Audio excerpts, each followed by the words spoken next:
So I wanted to talk about Arthur Schopenhauer and his book on will and representation, the world as will and representation. And I think it's quite an interesting book because his main thesis is that the world is presented to us in two ways. That's in as will and representation.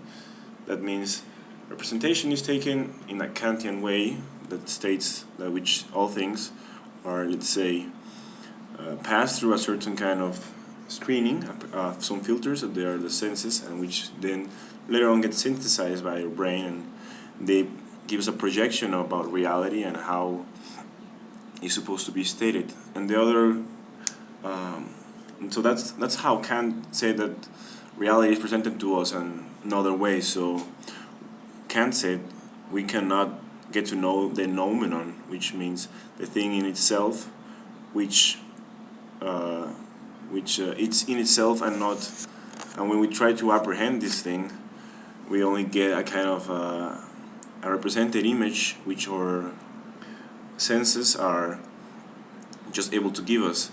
But there are some things that our senses will never be able to tell us about the thing itself. So, for example, we cannot see infrared light because our eye is not capable of watching those kind of wavelengths.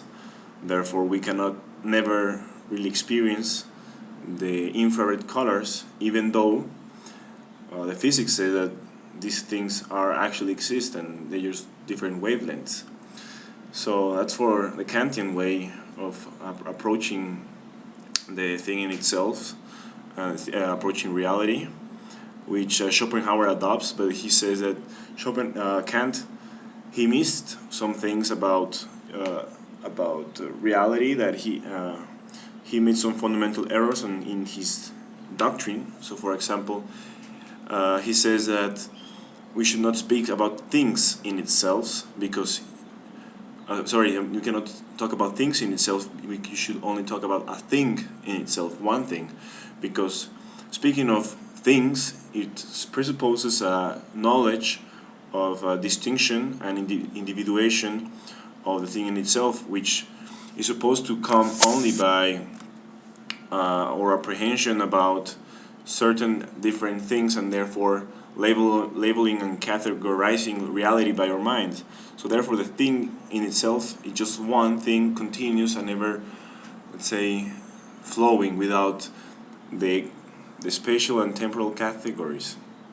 Well, that's just for the representation part of how the world is appeared to us, and the other one is the will. He says, Schopenhauer, yeah, maybe we cannot know the noumenon because we have certain senses that are blocking us from knowing what fundamental reality is.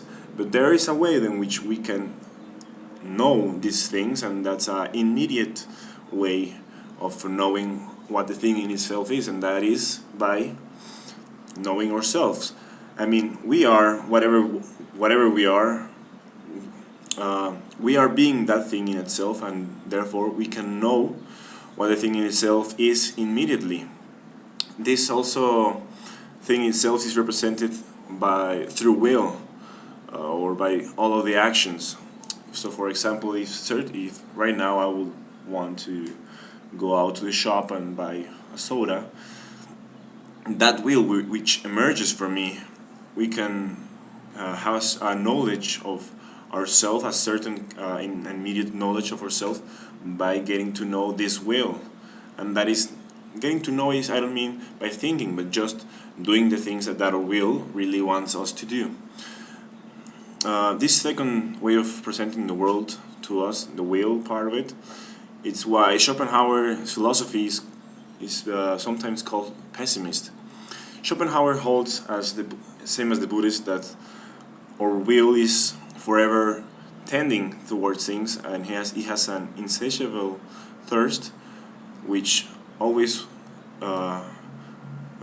is keen on getting new things, going through to new parts, or getting to know new people. So, for example, he says, Schopenhauer, that this will has no end, and we cannot be fully satisfied.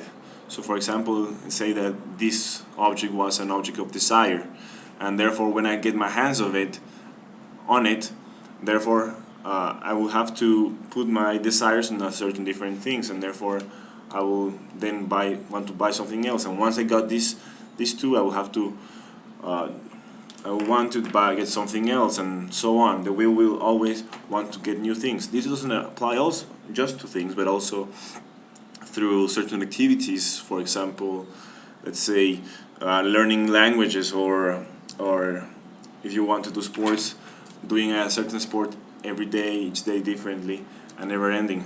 The will, therefore, it cannot be satisfied fully, and therefore we are in a way as certain slaves of our will, in which by which we are never free of this crave or desire.